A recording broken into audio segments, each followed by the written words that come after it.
وَمِمَّنْ خَلَقْنَا أُمَّةٌ يَهْدُونَ بِالْحَقِّ وَبِهِ يَعْدِلُونَ، اور انہی میں سے جو ایسے ہیں جو ہم نے پیدا کی ہے ایسی امت جو راہ دکھاتی ہے حق کے ساتھ اور حق کے ساتھ عدل و انصاف پر قائم ہے. یعنی کون؟ اہل حق، اہل ایمان، مسلمان.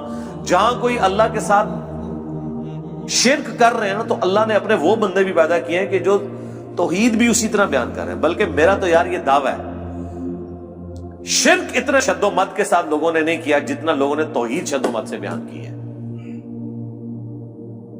تو اللہ تعالیٰ ایسے بندوں پر فخر کرتا ہے جو اس کی توحید کو بلند کرتے ہیں. سبحان ربک رب العزت عما یصفون. دیکھیں نا سورہ الصافات میں اللہ نے ایک ایک نبی کا ذکر کیا ہے. یار اللہ کو جو بندے پسند ہیں نا وہ اس کے پیغمبر ہیں. حقیقت بات ہے. اس لیے میں اکثر کہتا ہوں کہ اگر اس کائنات کی سب سے بڑی کوئی دعا ہے نا تو یہ ہے کہ یا اللہ پیغمبر بنا دے. لیکن یہ دعا حرام ہے، کیونکہ پیغمبر کا عہدہ وہبی ہے، کسبی نہیں ہے. وہبی ہے یعنی گاڈ گفٹڈ، کسبی یعنی ایفرٹ پٹ کر کے نہیں آپ حاصل کر سکتے. اگر اس کائنات کی کوئی سب سے بڑی دعا ہے نا تو یہی ہے کہ اللہ پیغمبر بنا دے، تو یہ تو پاسبل نہیں. تو اس کے بعد دوسری دعا یہ ہے کہ ہمیں قیامت میں اور جنت میں انبیاء کا پڑوس نصیب فرما. آمین. اس سے بڑی کوئی دعا ہو ہی نہیں سکتی. تو اللہ کو اپنے پیغمبر اتنے پسند ہیں، اللہ تعالیٰ اتنی تعریف کر رہا ہے ابراہیم کی کہ اللہ تعالیٰ کے لیے بس ابراہیم ہی ہے انسانیت میں. اس طرح ذکر ہے. اللہ تعالیٰ کیا فرماتا ہے؟ ابراہیم جس نے ہم سے وفا کی، سورہ النجم میں. سورۃ البقرہ میں اللہ تعالیٰ فرماتا ہے جب جب آزمایا ابراہیم کو اس کے رب نے تب تب وہ کامیاب ہوا. پھر سورہ الصافات میں تو بڑی قربانی کا ذکر ہے کہ بیٹے کی قربانی مانگی. پھر اللہ نے کہا کہ سلام علی ابراہیم، سلامتی ہو ابراہیم کے اوپر. یوں ہی ہم جزا دیا کرتے ہیں اپنے نیکوکار بندوں کو. ہم نے اس کی قربانی کو انسانیت میں ہمیشہ کے لیے زندہ کر دیا. آج امت محمدیہ ہے لیکن قربانی کو کہتی ہے سنت ابراہیمی، حج کو کہتی ہے سنت ابراہیمی، اسلام کو کہتی ہے دین ابراہیمی. ملت ابیکم ابراہیم ہوا سماکم المسلمین من قبل وفی ھذا. یار چھوڑ دے سب سے بڑی بات رسول اللہ. قل اننی ہدانی ربی الی صراط مستقیم. اے نبی تم فرماؤ مجھے تو میرے رب نے سیدھا راستہ دکھا دیا. دینا قیما ملت ابراہیم حنیفا، دین جو کہ قائم ہے ابراہیم کی ملت پہ جو سب سے ٹوٹ کر ایک اللہ کے ہو گئے تھے. وما کان من المشرکین، وہ مشرک نہیں تھے. پھر سورہ نحل میں اللہ نے فرمایا ابراہیم اکیلے پوری امت ہے، اکیلا پوری امت. یعنی کوانٹٹی کوئی اللہ کے نزدیک اہم نہیں، کوالٹی. بندہ کہتا ہے کہ پتہ نہیں ابراہیم نے کتنے 90 لاکھ کلمہ پڑھایا ہوئے گا. ہاں آیا نا داڑ تلے دسو 90 بھی بندے نہ پورے کر سکتے. قرآن میں آیا ایک لوط ایمان لایا ابراہیم پہ، یا چند ان کے گھر والے جو بیوی بچے تھے. That's all. 10 کی گنتی بھی پوری نہیں ہوتی. اس لیے اللہ نے کہا ابراہیم پوری امت ہے. اللہ کے نزدیک ابراہیم علیہ السلام کی کتنی اہمیت ہے. تو سورہ الصافات میں اللہ نے ابراہیم کی قربانیوں کا ذکر کیا، نوح علیہ السلام کی کہا سلام علی نوح فی العالمین. ٹھیک ہے. موسیٰ اور ہارون کا ذکر کیا، سلام علی موسیٰ و ہارون. ٹھیک ہے. اور پھر اللہ تعالیٰ نے اینڈ پہ جا کے کنکلوڈ کیا سورہ الصافات میں تمام انبیاء پہ الگ الگ ذکر کر کے ان پہ سلامتیاں بھیج کے اینڈ پہ اللہ نے کہا سبحان ربک رب العزت عما یصفون. تیرا رب پاک ہے ہر اس شرک کی برائی سے جو لوگ اس کی طرف منسوب کرتے ہیں. کسی کو یہ ٹینشن نہ ہو جائے کہ اگر اللہ کے ساتھ کوئی شرک کرتا ہے یا اللہ کے لیے برے نام رکھتا ہے یا مخلوقات میں سے کسی کو اللہ کے برابر ٹھہراتا ہے تو اللہ کو کوئی ٹینشن ہو گئی ہے. نو، سبحان ربک رب العزہ، بے شک تیرا رب جو عزت والا ہے، پاک ہے، بلند ہے اس شرک سے جو لوگ اس کی طرف منسوب کرتے ہیں. وَسَلَامٌ عَلَى الْمُرْسَلِينَ. اس کے اندر پتہ کیا درد ہے؟ اللہ کہتا ہے ہمارے لیے تو ہمارے پیغمبر ہی کافی ہیں، سلامتی ہو ہمارے پیغمبروں پر، انہوں نے ایسا حق ہمارا ادا کیا کہ پوری انسانیت گمراہ بھی ہو جائے نا ہمیں کوئی پرواہ نہیں ہے۔ ہمارے جو سچے بندے تھے، ابراہیم، موسیٰ، عیسیٰ، نوح، آدم، محمد رسول اللہ صلی اللہ علیہ وآلہ وسلم، ان پر سلامتی ہو، والحمدللہ رب العالمین، اور تمام تعریفیں پھر اللہ کے لیے۔ اس لیے میں نے درود شریف پہ جو لیکچر دیا تھا نا، اس میں میں نے کہا تھا کہ سب سے بیسٹ درود وہ قرآن کے اندر آ گیا، سبحان ربک رب العزت عما یصفون وسلام علی المرسلین والحمد للہ رب العالمین۔ آپ کو مزے کی بات بتاؤں، یہ جو حدیث ہے نا بخاری مسلم کی کہ نبی علیہ السلام فرض نماز کے بعد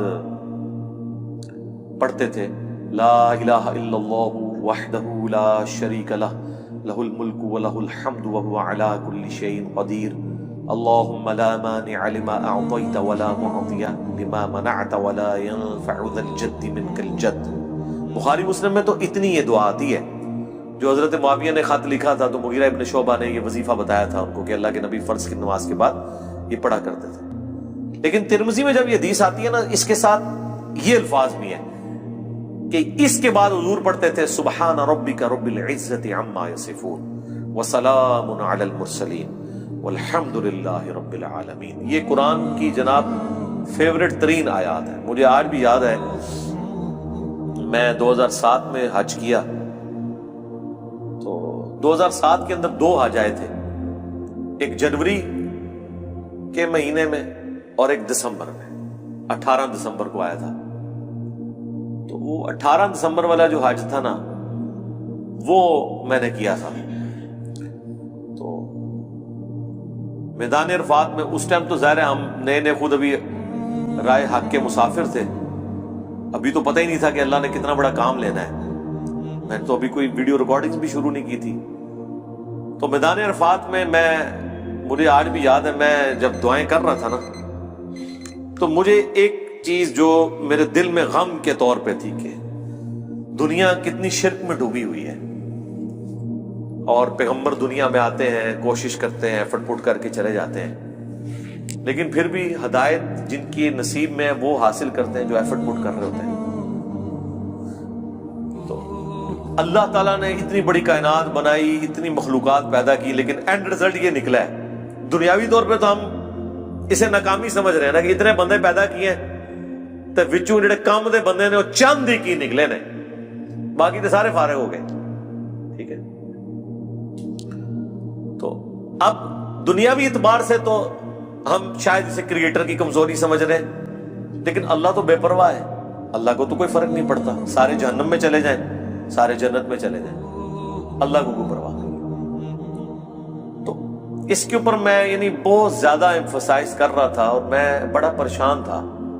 تو اس وقت اچانک جو ہے نا اللہ تعالیٰ انسان کو چیز یاد دلواتا ہے نا، تو مجھے اللہ تعالیٰ نے میرے دماغ میں یا میرے دل میں یہ چیز ڈالی کہ سبحان ربک رب العزت عما یصفون،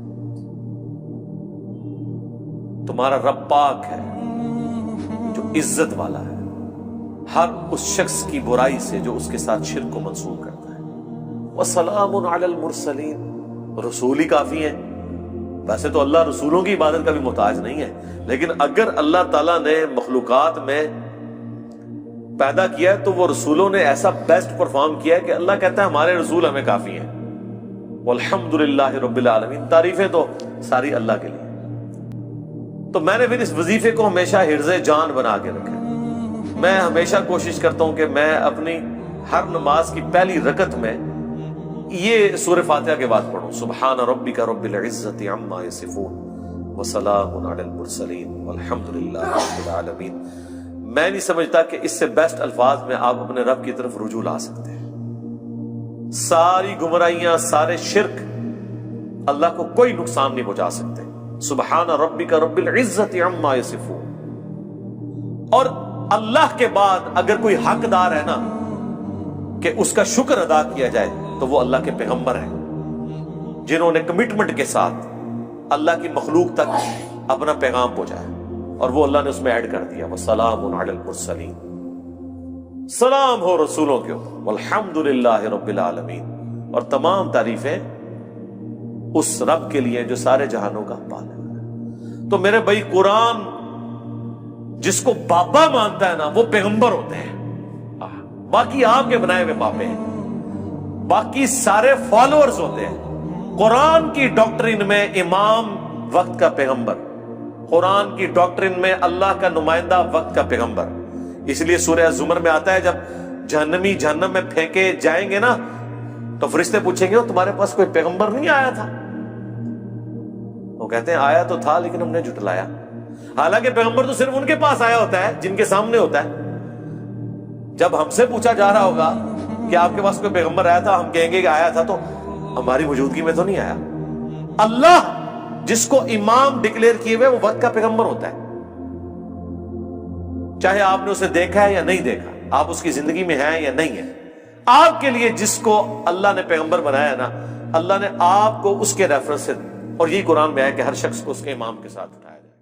کاش میں دور پیغمبر اٹھایا جاتا، بخدا قدموں میں سرکار